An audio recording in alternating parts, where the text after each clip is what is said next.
ओम नमो भगवते वासुदेवाय।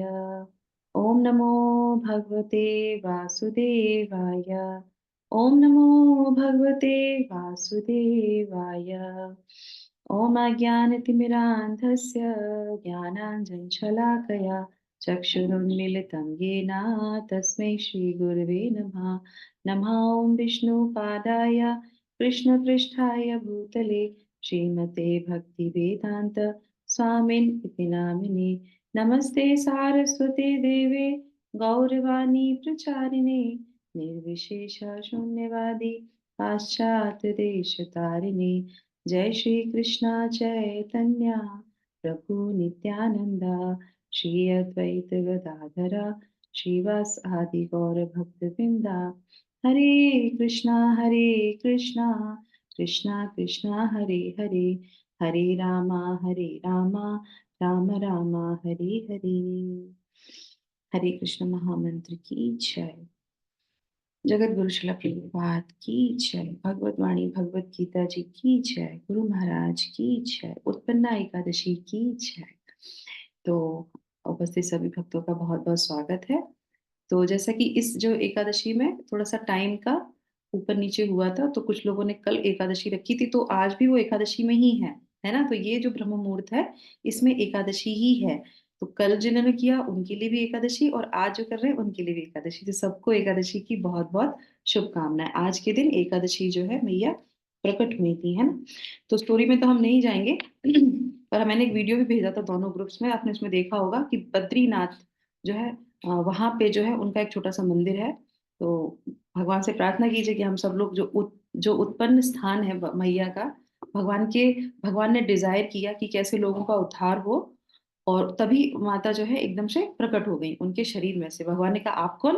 तो बोली मैं एकादशी मैया हूँ। तो जो भी, तो भगवान ने उनको बेनिडिक्शन दिया कि जो भी इस दिन तुम्हारा जो है उपवास करेगा, व्रत करेगा, तो जो है वो सारे पापों से दूर हो जाएगा, क्योंकि पाप देवता कहाँ बैठ जाते हैं? अन्न में बैठ जाते हैं। तो इस तरीके से ये स्टोरी बहुत लंबी है। तो हम सभी को उपवास का, हमें जो है एकादशी का पालन जरूर जरूर करना चाहिए, क्योंकि ये कलयुग है। हम नित्य प्रतिदिन पल पल पे हम इतने पाप कर्म करते हैं कि और अधिक हमें पाप न हो। इसलिए एकादशी के दिन जरूर हमें ये व्रत रखना चाहिए, और एक एकादशी करने से हमें सारे पापों को नष्ट हो जाते हैं। इसीलिए एटलीस्ट हम लोग मंथ में 2 व्रत एकादशी के हमें करने ही चाहिए। तो चलिए, तो अब हम लोग एकादशी के दिन जपा के बाद, मंगला आरती के बाद, भगवान के नाम जो भगवान ने हमें शिक्षाएं दी भगवत गीता में, उसका पारायण करेंगे। तो अध्याय 6 चल रहा है हमारा, और आज हम लोग अध्याय 6 का 18वां श्लोक लेंगे। 6.18। तो इसमें क्या बोल रहे हैं भगवान? चलिए श्लोक संख्या शुरू करते हैं, और तात्पर्य कौन पढ़ेंगे? जिनका कैमरा खुला है वो पढ़ सकते हैं। यस, ओके, हरी बोल, वेरी नाइस। तो के अनीता बाधवा माता जी और नीलम माता जी, है ना, आधा आधा हम लोग, आप लोग पढ़िएगा, ठीक है। ओके। श्लोक संख्या 18। यदा विनियतं चित्तम् आत्मनि वावतिष्ठते निःस्पृहा सर्वकामेभ्यो युक्त इत्युच्यते तदा। यदा विनियतं चित्तम् आत्मनि एव अवतिष्ठते निःस्पृहा सर्वकामेभ्यः युक्त इति उच्यते तदा। तो भगवान क्या बोल रहे हैं? जब योगी योगाभ्यास द्वारा अपने मानसिक कार्यकलापों को वश में कर लेता है और आध्यात्म में स्थित हो जाता है, अर्थात समस्त भौतिक इच्छाओं से रहित हो जाता है, तब वह योग में सुस्थिर हो जाता है। इस श्लोक को अगर हमसे कोई ये पूछे कि पूर्ण योगी की क्या स्थिति होती है, तो ये श्लोक जो है पूरी तरीके से बताएगा कि पूर्ण योगी किसको बोला जाता है। चाहे वो भक्त में हो, या फिर वो जो है अष्टांग योगी हो, कोई सा भी योगी हो, उसकी पूर्ण स्थिति क्या है? उसकी पूर्ण स्थिति होगी कि मानसिक कार्यकलापों को वो उसने अपने वश में कर लेता है, वो उसको बोलते हैं पूर्ण योगी। सुस्थिर वो हो जाता है, ठीक है। अब हम लोग पढ़ेंगे तात्पर्य। श्रील प्रभुपाद हमें बहुत अच्छे यहाँ पे शिक्षाएं दे रहे हैं इस तात्पर्य के माध्यम से। यस, तो पहले पढ़ेंगे अनीता माता जी, उसके बाद नीलम माता जी। हरे कृष्ण हरे कृष्ण। साधारण मनुष्य की तुलना में योगी के कार्यों में ये विशेषता होती है कि वह समस्त भौतिक इच्छाओं से मुक्त रहता है, जिनमें मैथुन प्रमुख है। एक पूर्ण योगी अपने मानसिक कार्यों से इतना अनुशासित होता है कि उसे कोई भी भौतिक इच्छा विचलित नहीं कर सकती। यह सिद्ध अवस्था कृष्ण भावना भावित व्यक्तियों द्वारा स्वतः प्राप्त हो जाती है, जैसा कि श्रीमद् भागवत में 9.4 18.20 कहा गया है। स वे मनः कृष्ण पदारविंदयो वचासी वैकुंठ गुणानुवर्णने करो हरे मंदिर मार्जनादिषु श्रुतिम चकाराच्युत सत्कथोदय मुकुंद लिंगांगय दर्शने दृशौ तद्भृत्य गात्र स्पृशे संगमम प्राणम च तत्पाद सरोज सौरभे श्रीमत्तुंगस्य रसनाम तदर्पिते पादौ हरे क्षेत्र पदानुसर्पणे शिरो ऋषिकेश पदाभिवंदने कामं च दास्यं न तु काम काम्यया यथोत्तम श्लोक जनाश्रया रतिः। राजा अम्बरीश ने सर्वप्रथम अपने मन को भगवान के चरण कमलों पर स्थिर कर दिया, फिर क्रमशः अपनी वाणी को कृष्ण के गुणानुवाद में लगाया। हाथों को भगवान के मंदिर को स्वच्छ करने, कानों को भगवान के कार्यकलापों को सुनने, आंखों को भगवान के दिव्य रूप का दर्शन करने, शरीर को अन्य भक्तों के शरीरों का स्पर्श करने, घ्राणेन्द्रिय को भगवान पर चढ़ाए गए कमल पुष्प की सुगंध सूंघने, जीव को भगवान के चरण कमलों पर चढ़ाए गए तुलसी पत्रों का स्वाद लेने, पावों को तीर्थ यात्रा करने तथा भगवान के मंदिर तक जाने, सिर को भगवान को प्रणाम करने तथा अपनी इच्छाओं को भगवान की इच्छा पूरी करने में लगा दिया। ये सारे शुद्ध भक्त के सर्वथा अनुरूप है। Thank you. Hare Krishna. Yes Neelam. Jagat Guru Srila Prabhupada की जय। निर्विशेषवादियों के लिए निर्विशेषवादियों के लिए यह दिव्य व्यवस्था अनिर्वचनीय हो सकती है, किंतु कृष्ण भावना भावित व्यक्ति के लिए यह अत्यंत सुगम एवं व्यवहारिक है। जैसा कि महाराज अम्बरीश की उपरिवर्णित दिन जीवनचर्या से स्पष्ट हो जाता है, जब तक निरंतर स्मरण द्वारा भगवान के चरण कमलों में मन को स्थिर नहीं कर लिया जाता, तब तक ऐसे दिव्य कार्य व्यवहारिक नहीं बन पाते। अतः भगवान की भक्ति में इन विहित कार्यों को अर्चन कहते हैं, जिसका अर्थ है समस्त इंद्रियों को भगवान की सेवा में लगाना। इंद्रियों तथा मन को कुछ न कुछ कार्य चाहिए। कोरा निग्रह व्यवहारिक नहीं है। अतः सामान्य लोगों के लिए, विशेषकर जो लोग संन्यास आश्रम में नहीं हैं, ऊपर वर्णित इंद्रियां तथा मन का दिव्य कार्य ही दिव्य सफलता की सही विधि है, जिसे भगवत गीता में युक्त कहा गया है। Hare Krishna. Thank you so much माता जी। हरे कृष्णा नीलम माता जी एंड अनीता माता जी, थैंक यू सो मच। तो यहाँ पे हमने अब हम लोग देखेंगे, जैसे हमने पिछले 2 श्लोकों में देखा युक्त की बात है ना, तो श्रील प्रभुपाद इस श्लोक के तात्पर्य की लास्ट में क्या बता रहे हैं? वो बोल रहे हैं अतः सामान्य लोगों के लिए, विशेषकर जो लोग संन्यास आश्रम में नहीं है, ऊपर वर्णित इंद्रियों तथा मन का दिव्य कार्य ही दिव्य सफलता की सही विधि है। ये बहुत इंपॉर्टेंट लाइन है, जिसे भगवत गीता में युक्त कहा गया है। इसी को ही युक्त कहा जा सकता है। ये लाइन अंडरलाइन करने वाली है, ठीक है। चलिए, तो युक्त जो हम लोगों ने 2 श्लोकों से बोल रहे हम सुन रहे थे, तो यहाँ पे वो बताते हैं कि युक्त का असली अर्थ क्या है? अपने मानसिक कार्यकलापों को, अपने आप को, अपनी इंद्रियों को भगवान में युक्त करना। और यहाँ पे एक देखिए शब्द अर्थ में आप देख सकते हैं, यहाँ पे आत्मनि, आत्मनि का मतलब क्या है? आत्मा, आत्मा नहीं, आध्यात्म। आध्यात्म मतलब क्या? आध्यात्म मतलब भगवान श्री कृष्ण। तो हमें क्या करना चाहिए? भगवान कृष्ण में जो है आत्मनी होना चाहिए। हमें भगवान कृष्ण में अपने आप को युक्त करना चाहिए इस तरीके से। और जो अष्टांग योगी हैं, उनके लिए आध्यात्म क्या है? जो वो प्रैक्टिस करते हैं, करेक्ट। तो इस तरीके से हम इस श्लोक को समझ सकते हैं। तो अब यहाँ पे एक बार शिला प्रभुपाद से जो है एक व्यक्ति आते हैं और वो उनसे पूछते हैं कि आप जो है रिक्रिएशन के लिए क्या करते हैं, है ना। रिक्रिएशन का मतलब क्या होता है कि आप प्रसन्नता के लिए क्या करते हैं, आप कैसे प्रसन्न रहते हैं, ऐसे कौन से कार्यकलाप करते हैं जिससे आप प्रसन्न होते हैं। तो शिला प्रभुपाद और आपके भक्त क्या करते हैं, तो वो क्या बताते हैं? अपनी पूरी दिन की दिनचर्या बता देते हैं। तो कि हम सुबह 3:30 बजे उठते हैं, मंगला आरती करते हैं, जपा करते हैं, दर्शन आरती करते हैं, गुरु पूजा करते हैं, डांस करते हैं, प्रसाद पाते हैं और भागवतम सुनते हैं और उसके बाद सब लोग मिलके प्रसाद खाते हैं और उसके बाद कहाँ चले जाते हैं? पुस्तक वितरण करने के लिए चले जाते हैं, संकीर्तन करने के लिए चले जाते हैं। लोगों को प्रयास करते हैं कि वो भी जो है इस संकीर्तन मूवमेंट से जुड़े, भगवान के नाम से जुड़े और अपने इस जीवन को जो है साध्य बनाएँ, कैसे करके हम भगवान तक पहुँच सकते हैं, वो करते हैं। शाम को पुनः आते हैं, फिर हम लोग अपनी आरती करते हैं। तो वो जो सुनता है वो कहते हैं, "अरे!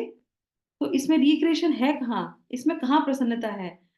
पर वो कहते हैं कि यही तो प्रसन्नता है और ये कौन समझ सकता है? जो इसको करेगा वो ही इस चीज़ को समझता है। तब शिला प्रभुपाद जो है बोलते हैं कि रिक्रिएशन का सही अर्थ क्या है? To change our meaningful one activity to another activity. To change our one meaningful activity to another activity, इसी को ही रिक्रिएशन बोलते हैं और इसकी कोई दूसरी परिभाषा नहीं हो सकती है। तो हमें भी अपने जीवन में क्या करना चाहिए, देखना चाहिए कि हम कैसे अपनी एक जो है एक्टिविटी को दूसरी एक्टिविटी में जो है रूपांतर कर सके, उसको चेंज कर सके। इसी ये ही भगवत गीता को समझने का, पढ़ने का हमारा प्रयास होना चाहिए, जो हमें भगवान इसमें इन श्लोकों के माध्यम से हमको शिक्षाएं दे रहे हैं। तो सबसे पहले जो है यहाँ पे हम 3 शब्दों को देखेंगे जो बहुत इंपॉर्टेंट है। यदा विनियतम चित्तम आत्मनि। तो यहाँ पे क्या है? सबसे पहले विनियतम। विनियतम का मतलब क्या है? विशेष रूप से नियमित और अनुशासित, है ना? विनियतम का मतलब यहाँ पे ये है।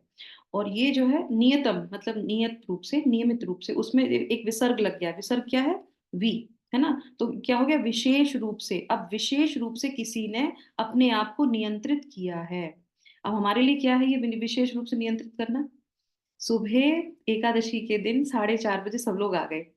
ये क्या है? विशेष रूप से हमने अपने आप को, कल से हमने अपना, अच्छा देखिए, जब हमें सुबह आना होता है तो आप मानते हैं ना इस बात को, हम कल से प्रिपरेशन करते हैं सोते समय कि कल एकादशी है, हमारी कुछ सेवा है, हमें सुबह जपा करना है, एकादशी का दिन अच्छे से निकालना है, तो हमने कल से प्रिपरेशन करी है ना। सोने से पहले हमने अपने आप को माइंड सेट कर लिया और हम क्या करते हैं? जब ऐसा करते हैं तो हमारा शरीर, हमारा मन, हमारा चित्त सब हमारा साथ देता है। भगवान स्वयं हमारा ये इसमें कृपा करते हैं। तो ये विशेष रूप से हम जो है नियमित हो पाते हैं, है ना? कंट्रोल कर पाते हैं। तो इस तरीके से लगाते हैं। और क्या होता है कि अगर कहीं मन भटका, या भक्त का या फिर वो जो अष्टांग योगी है वो, उसका मन भटकता है तो तुरंत वो उसको वहां पे ले आता है, क्योंकि इंद्रियां तो इधर उधर भागती हैं। आपने सुना है अष्टांग योग में एक पद्धति सिखाई जाती है, नॉर्मल भी है, त्रित त्राटक। त्राटक सुना है किसी ने? त्राटक में क्या होता है? अगर नहीं सुना है आपने, वैसे तो सुना ही होगा, बहुत इजी है, बताऊंगी शायद याद आ जाएगा, नाम से शायद ना याद आए। त्राटक में क्या होता है? त्राटक मतलब कंटिन्यू एक चीज को देखते रहना, है ना? कंटिन्यू एक चीज को देखते रहते हैं। अभी क्या होता है कि योगा पद्धति में कहते हैं कैंडल को देख लो, किसी एक गोले को देख लो। पर जो आध्यात्म में होते हैं और जो सही योगा पद्धति, उसमें कहते हैं कि एक घी लैंप को हमें देखना चाहिए, घी लैंप को, गाय के घी का लैंप, ऐसा वैसा नहीं। गाय के घी के लैंप को हम देखते रहेंगे कंटिन्यू, बिना पलक झपकाए, बिना आंखों को झपकाए। तो क्या होगा? उससे देखते देखते देखते क्या होता है? हमारे आंखों से पानी गिरने लगता है। एक तो वो हमारे आंखों को क्या करता है? शक्ति प्रदान करता है, मतलब हमारी आंखें सही सही होती हैं, हमारी रोशनी सही होती है। दूसरा जो होता है, उसी से है हमारा चिंतन स्ट्रांग होता है, हमारा मनन स्ट्रांग होता है, हमारा एकाग्रचित स्ट्रांग होता है। तो ये पद्धति है, तो ये दोनों जगह अपनाई जा सकती है। अब ये तो हो गया अष्टांग योगी के लिए कि वो कैंडल करते हैं, कोई लैंप करते हैं। पर ये गुरुकुल में भी, जो गुरुकुल चलाए जाते हैं, उसमें बच्चों को भी ये सिखाया जाता है कि आप ऐसे कीजिए। और वो करने से क्या होता है कि वो उनकी स्मरण शक्ति तेज हो जाती है। भक्त कहाँ जाके त्राटक करते हैं? कोई बता सकता है? सोचिए, अगर हम भक्ति जीवन में है तो हम किसको त्राटक करेंगे? किस चीज का? भगवान के चरण कमलों का। यस, हाँ।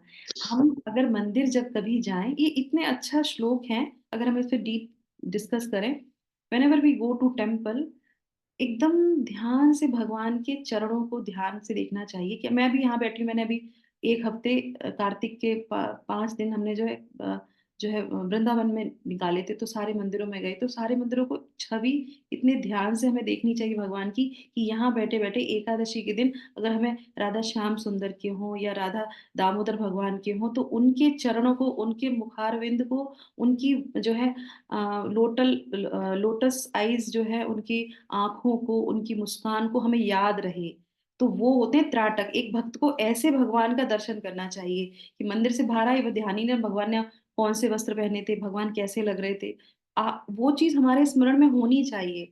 तो इसको बोलते हैं कि ये जब प्रैक्टिस करता है तो क्या होता है, वो स्थिर स्थित हो जाता है उसमें। तो ये प्रैक्टिस कौन करते हैं, जो अष्टांग योगी होते हैं वो दूसरी चीजों पे करते हैं, जो भक्त होता है वो क्या करता है, भगवान पे इसका करता है। उसके बाद क्या हो गया, ये हो गया नियतम, जो हम लोग उसकी बहुत प्रैक्टिस करते हैं ना, विशेष रूप से अनुशासित अपने आप को करते हैं और चित्त लगाते हैं। उसके बाद हो गया चित्त, है ना, चित्त मतलब मन और उसके कार्य।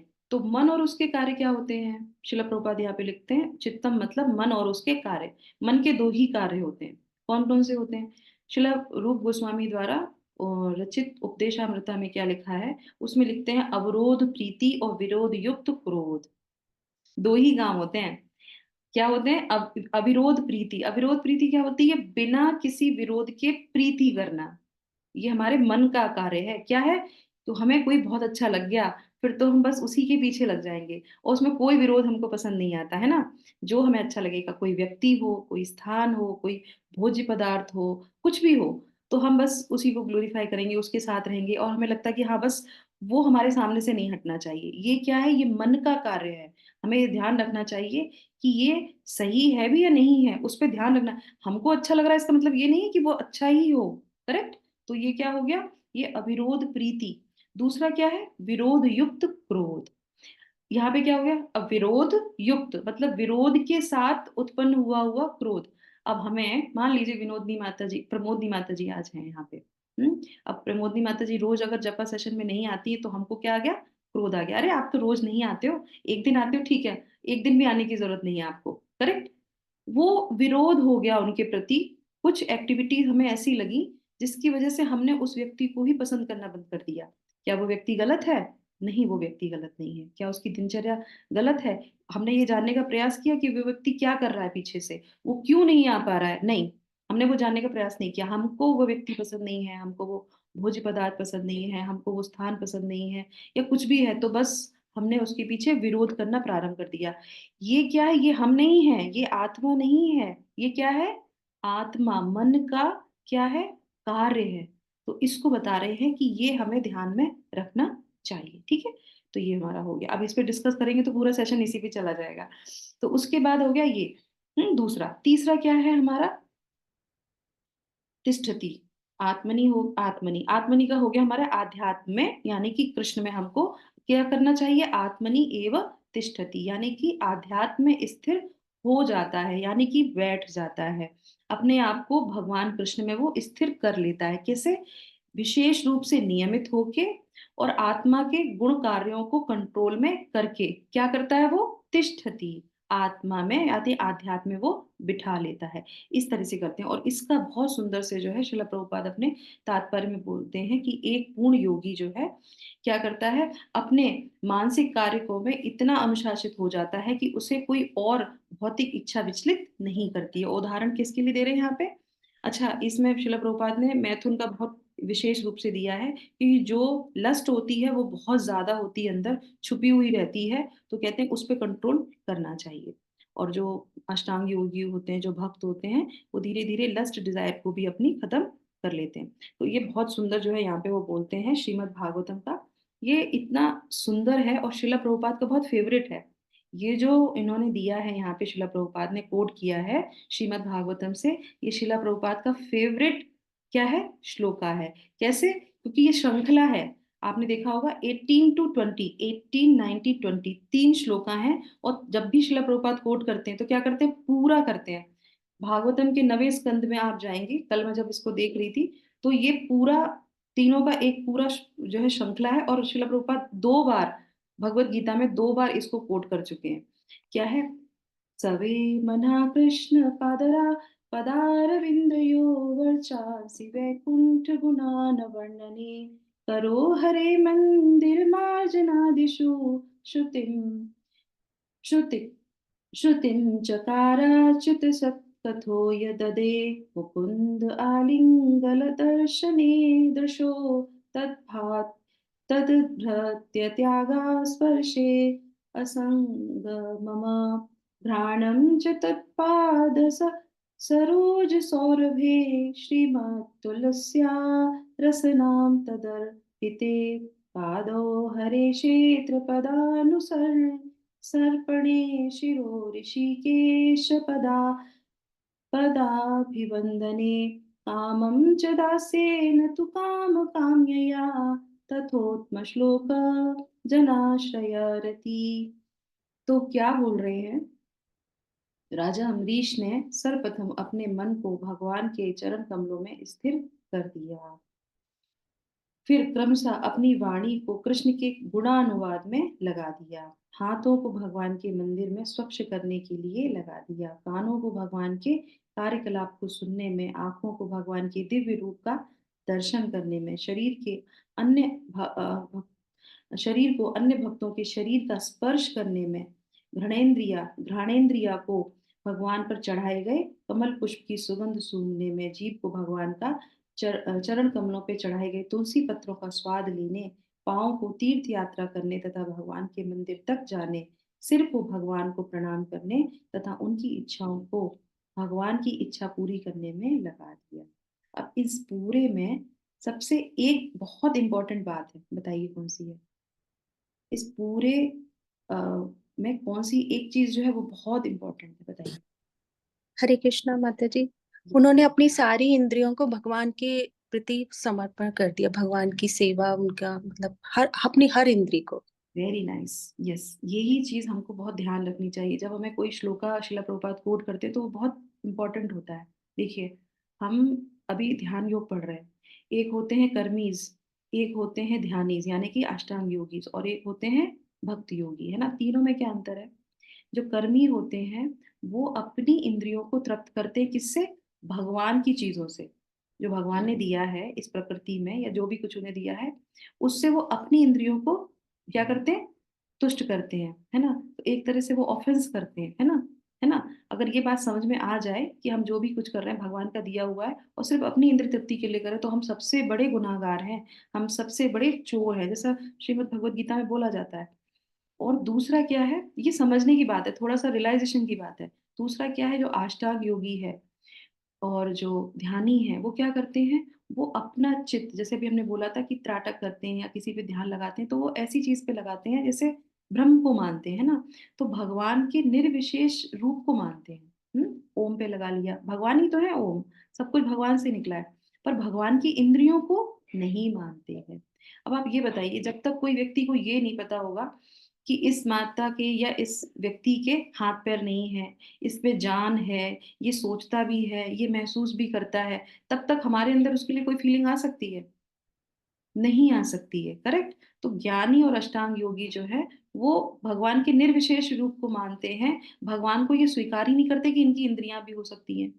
पर यहीं पे क्या है, जो भक्त होता है वो ये जानता है कि भगवान एक व्यक्ति हैं, एक विशेष व्यक्ति हैं जिनकी क्या है, सारी इंद्रियां हैं, और उनकी इंद्रियों को, उनको तुष्ट करने से ही वो अपनी इंद्रियों को तुष्ट कर लेता है, अलग से उसको कोई प्रयास नहीं करना पड़ता। तो वो क्या करते हैं कि अपनी इंद्रियों को क्या किया, एक एक इंद्रिय को भगवान की सेवा में लगा दिया। और भगवान है, और भगवान सिर्फ ऐसे ही नहीं कि उनकी इंद्रियां हैं, भगवान बहुत सेंसिटिव व्यक्तित्व है। क्या है? सेंसिटिव। क्या बोलते हैं हिंदी में उसको? सेंसिटिव को अम, नाजुक, नाजुक। नाजुक नहीं, नाजुक तो उर्दू शब्द हो गया। संवेदनशील। संवेदनशील। भगवान बहुत संवेदनशील है, अगर संवेदनशील ना हो तो बताइए कैसे वो अर्जुन का रथ हाँकेंगे, कैसे वो जो है विदुर के पैरों को जो है उनकी चरण पादुका लेंगे, कैसे वो जो है अपने जो है मित्र के जो है सुदामा के चरण पर प्रक्षालन करेंगे। वो बहुत जो है संवेदनशील व्यक्ति हैं, ऐसे वैसे नहीं है। तो अब जब हमें ये पता चलता है कि भगवान बहुत संवेदनशील है, भगवान की इंद्रियां हैं, और जब हम अपनी इंद्री भगवान की सेवा में लगाते हैं, जैसे कि हम सुबह उठ के भगवान की मंगला आरती गाते हैं तो क्या भगवान को प्रसन्नता नहीं होती होगी? होती होगी ना? क्या हम जब भगवान का जपा करते हैं तो भगवान को प्रसन्नता नहीं होती होगी? होती होगी ना? और क्या हम जब एकादशी का पारायण कर रहे हैं, भगवान ने बोला है कि करना है, हम कर रहे हैं, तो क्या भगवान प्रसन्न नहीं हो रहे होंगे? भगवान हो रहे होंगे, भगवान हृदय से आशीर्वाद दे रहे होंगे। और अगर हम उसी जगह पे सिर्फ अपने बारे में सोच रहे होंगे कि हमको ये मिल जाए, भगवान के सामने खड़े होके कि भगवान हमें ये कर दो, हमारे भगवान ये कर दो, उनके अंदर भी भावनाएं हैं। वो भी चाहते हैं कि मुझे ऐसा कोई भक्त मिले जो सिर्फ, जैसे हम लोग चाहते हैं ना कि कोई व्यक्ति मेरे लिए बारे में पूछे, मेरे हाल-चाल पूछे, मुझे हर चीज़ का ध्यान, ऐसे भगवान भी सोचते हैं, कोई मेरे बारे में कुछ सोचता है कि नहीं सोचता है। इसीलिए जो गुरु होते हैं वो सिर्फ़ भगवान की इच्छा के लिए कार्य करते हैं, इसीलिए इतनी कृपा उनको मिलती है, बताइए कितनी उनको कृपा मिलती है। श्रील प्रभुपाद पूरा जीवन उन्होंने अपना भगवान के लिए निकाल दिया, इसीलिए जो है आज उनका इतना गुणगान होता है। भगवान कभी भी कोई चीज़ नहीं रखते, वो हमेशा दे ही देते हैं। तो इस एकादशी के दिन हम ये जो श्लोक पढ़ रहे हैं, तो हमें ये ध्यान रखना चाहिए, इतना अच्छा श्रील प्रभुपाद ने यहाँ पे हमको उदाहरण प्रस्तुत किया है। हम जो भी कार्य करें, हमें ये ध्यान रखना चाहिए कि हम सब कुछ जो है भगवान की प्रसन्नता के लिए करते हैं। कोई भी कार्य करने से पहले बोलिए, भगवान ये आपकी प्रसन्नता के लिए होता है। क्या होता है, प्रैक्टिकली हम जब करते हैं तो हमें इससे क्या लाभ मिलेगा, हमें ये खुशी लग रही है, हमको सब लोग तारीफ करेंगे ऐसा कार्य करने से, नहीं। वो तो साइड बाय साइड चीजें होती ही हैं, है ना? अगर मीठा खाएँगे तो मीठे का स्वाद आता ही आता है, पर वो मीठा हमने किसके लिए बनाया है, क्यों हम खा रहे हैं, वो हमें पता होना चाहिए। तो जो भी हम कार्य करते हैं, वो हमें सिर्फ़ और सिर्फ़ भगवान की प्रसन्नता के लिए ही करना चाहिए। जैसे कि यहाँ पे हमको बताया गया कि जो है अम्बरीश महाराज ऐसे करते थे, और क्या होता है, कृष्णम तुष्टम जगत तुष्टम, तो इस तरीके से वो पूरा हमारा हो जाता है। और उसके बाद फिर क्या बोलते हैं, उसपे बोलते हैं निस्पृहा सर्व कामेभ्यो युक्त इत्युच्यते तदा, मतलब निस्पृहा सर्व कामेभ्यो, उसका चित्त समस्त भोगों की कामना से रहित हो जाता है। कब होगा? इतनी बार हम लोग वो पढ़ते हैं भागवतम, तो उसमें क्या बोलता है, जो भी भागवतम सुनता है, पढ़ता है, उसके सारे दोष दूर हो जाते हैं। तो कैसे दूर हो जाते हैं? कि जब वो ये कॉन्शियस में पढ़ता है कि मैं भगवान की प्रसन्नता के लिए भागवतम पढ़ रहा हूँ, मुझे सिर्फ भगवान को खुश करने के लिए भागवतम पढ़ना है, तब वो सारे दोष दूर हो जाते हैं। और उसके बाद युक्त इच्छुते तदा, तो यहाँ पर भगवान खुद उसके लक्षण बता रहे हैं कि वो क्या होता है, वो भगवान से युक्त हो जाता है, उसको अलग से प्रयास नहीं करना पड़ेगा, स्वयं हो जाता है। तो लास्ट में क्या बोल रहे हैं, विशेषकर कि विशेषकर जो लोग संन्यास आश्रम में नहीं है, ऊपर वर्णित इंद्रियों से मन तथा दिव्य कार्य में ही दिव्य सफलता से यही विधि, जिसे भगवत गीता में युक्त कहा गया है। और वो जो है क्या करता है, भगवान से, भगवान में अपने आप को लगा लेता है, युक्त कर लेता है। तो हमने आज के इस श्लोक में जाना कि किस तरह से हमको एक अष्टांग योगी को जो है निर्विशेष चीज में वो लगाते हैं और प्रयास करते हैं अपनी इंद्रियों को कंट्रोल करने के लिए, पर जो भक्त होते हैं वो क्या करते हैं, भगवान की इंद्रियों को तुष्ट करते हैं, और स्वयं भगवान उनको ये बेनिफिटेशन देते हैं कि तुम जो है हर जो है इंद्रिय तृप्ति के लोभ से, प्रलोभन से दूर हो जाओगे, और क्या है कि युक्त, मेरे से हमेशा युक्त रहोगे। और जब वो भगवान से युक्त रहता है तो भगवान क्या करते हैं बताइए? अगर कोई व्यक्ति भगवान से युक्त हो जाएगा तो उसको क्या मिलेगा रिटर्न में? हुँ? क्या मिलेगा? हमें बहुत संतोष मिलेगा, शांति मिलेगी, हुँ, यस। एक प्रेरणा मिलेगी कि जो वो कर रहा है वो करता रहे। और मैं तुम्हारे सारे दुखों को दूर कर दूँगा। सुख, एक यस। सुख। हम इस जीवन में आते हैं तो हमको सब दुख ही दुख मिलते हैं ना, और जब दुख होता है तो हमें किसी में मन नहीं लगता। तो जब दुख दूर करना है तो श्री कृष्ण के चरणों में जाएंगे, तो वो कह रहे हैं कि मैं तुम्हारी रक्षा करता हूँ, मैं तुम्हें सारा आनंद प्रदान करूंगा, मैं तुम्हारे सारे दुखों को दूर करूंगा। तो क्यों नहीं हमारी कॉन्शियस जो है हर काम में जो है क्यों नहीं रहती कि हम भगवान की प्रसन्नता के लिए करें? भगवान ने इतना सरल उपाय दे दिया है, माँ के आंचल पकड़ लो, तो माँ तो वैसे ही हमको सारा चीज़ें हमारी कर देती है, करेक्ट? तो वो तो हमारे माँ-बाप दोनों हैं। तो इसीलिए ये श्लोक से हमें क्या करना सीखना चाहिए कि हमें बहुत प्रयास करना चाहिए। नंबर 1 कि हमें क्या करना चाहिए? हमें नियमित होना है तो उसके लिए हमें बहुत कठिन प्रयास करना पड़ेगा। आसान नहीं है सुबह साढ़े 4 बजे उठ के आना, भगवान के अपने लिए अपनी सारी चीज़ों को छोड़ना भगवान के लिए, अपने नियम, अपना रेगुलेशन अपना बनाना कि हाँ, हम ऐसे करेंगे, जो चीज़ हमारे लिए अच्छी नहीं है, अनुकूलस्य, है ना? तो वो जो भी अनुकूल है उसको हमें अपने जीवन में रखना चाहिए, सिर्फ़ भगवान के लिए हम ऐसा करते हैं। और उसके बाद क्या है कि अपने चित्त को, अपने जो आत्मा के जो कार्यकलाप हैं, उनको हमें ध्यान रखना चाहिए कि कौन-सी ऐसी चीज़ें हैं जो भगवान को प्रसन्न कर रही हैं या हम अपनी प्रसन्नता के लिए करे जा रहे हैं ना। तो चित्त के कार्यकलापों को, आत्मा की, मन के कार्यकलापों को ध्यान में रखते हुए सारी इंद्रियों को भगवान में लगाना, है ना? कार्तिक में हम सब लोगों ने संकल्प लिया, हुँ? और संकल्प लेके सबने बहुत अच्छे से कार्तिक पूरा किया, है ना? पूरा नियम से जो हम लोगों ने संकल्प लिया था, हम ये पढ़ेंगे, ऐसे करेंगे, सब कर रहे थे। कैसे कर रहे थे? क्योंकि हमने डिटर्मिनेशन की तरह से उसको संकल्प लेके पूरा किया और भगवान ने उसको सैंक्शन कर दिया। पर सिर्फ कार्तिक ही नहीं, शिला प्रभुपाद का कल मैं लेक्चर सुन रही थी तो वो कहते हैं हमारा दिन, प्रतिदिन हमारा कार्तिक है। प्रतिदिन हमारा संकल्प होना चाहिए। रात को सोने से पहले सोते हैं तो उससे पहले भी सुबह उठ के पूरा दिन आपके लिए भगवान निकालेंगे हम। तो भगवान हमारी हर तरीके से जो है सहायता करते हैं। तो इस श्लोक से आज की एकादशी का महत्वपूर्ण दिन है। तो आप सब लोगों से मेरा विनम्र निवेदन है कि ज़्यादा से ज़्यादा भगवान का जप कीजिए। भगवान का जप, सर्वभौम प्रभु क्या बोल रहे थे? जब मेरे घर में आए थे तो बोल रहे थे कि 25 साल तक हरि नाम लेने के बाद पता चलता है कि हरि नाम कितना पावरफुल है। तो हम जब लेते रहेंगे हरे कृष्णा महामंत्र, तब हरे कृष्णा महामंत्र स्वयं साध्य है और साधन भी है। हरे कृष्णा महामंत्र क्या है? साधन भी है, साध्य भी है। कल ही एक माता जी मुझसे पूछ रही थी कि मेरी तबीयत ठीक नहीं है, तो हरे मैंने कहा कुछ भी मत कीजिए आप सिर्फ हरे कृष्णा मंत्र कीजिए, क्योंकि वो क्या है? वो साधन भी है, वो साध्य भी है। अगर हम कुछ नहीं कर पाते हैं और सिर्फ मंत्र कर सक रहे हैं, तो समझ लो भगवान की बहुत कृपा है। और हम सारी चीजें कर रहे हैं, भागवतम पढ़ रहे हैं, भगवत गीता पढ़ रहे हैं, दिया दिखा रहे हैं, लैंप दिखा रहे हैं, सुबह कर रहे हैं, और अगर हम हरे कृष्णा मंत्र नहीं कर रहे हैं, एकादशी भी कर रहे हैं और हम हरे कृष्णा मंत्र नहीं कर रहे हैं, तो हम कुछ भी नहीं कर रहे हैं, क्योंकि ये हमारा कलयुग का धर्म है। भगवान स्वयं कहते हैं सर्व काम हमने सारी शक्तियां जो है इसमें दे दी हैं, है ना? तो इसी के साथ हम लोग विराम करेंगे और आप सब लोग ज्यादा से ज्यादा आज जपा कीजिए भगवान के नाम का। और पारायण जिसका पूर्ण हो जाए एकादशी, वो पारायण कीजिए भगवान की प्रसन्नता के लिए, कि जो भी मैंने किया है वो आपकी प्रसन्नता के लिए, और जो मैं आज पूरे दिन में करूंगी वो आपकी प्रसन्नता के लिए ही हो।